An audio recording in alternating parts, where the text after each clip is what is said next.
Thank you, Mr. Speaker. Mr. Speaker, I yield myself the balance of the time. The gentleman's recognized.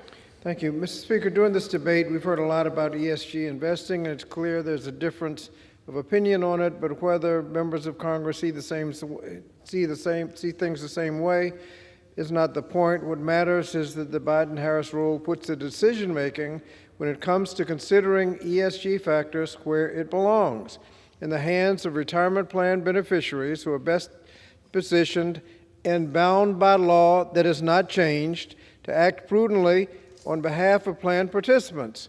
And that's where the decision-making should stay.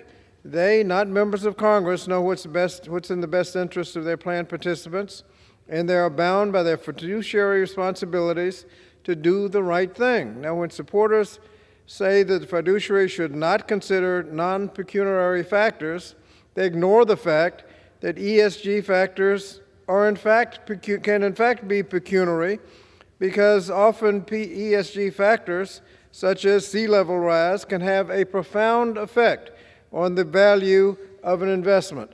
Those who recognize this should be able to make reasonable investments based on that knowledge. Now, Mr.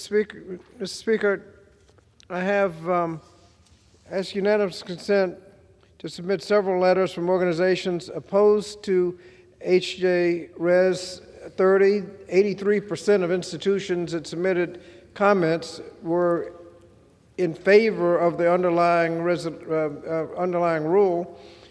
These letters who are opposed to HJ Res 30, these organizations include the AFL-CIO, the Americans for Financial Reform, Public Citizen, SEIU, Environmental Defense Fund, the League of Conservation Voters, Sierra Club, Natural Resources Defense Council, Union of Concerned Scientists, and others. These organizations have diverse missions, but they all agree that HJ Res 30 should be rejected. And Mr. Speaker, I ask unanimous consent that 3 letters from financial services firms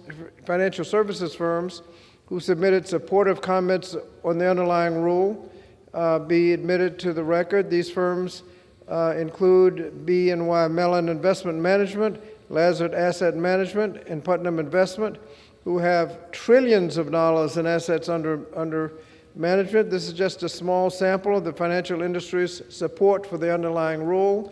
We should not overturn the rule with this resolution.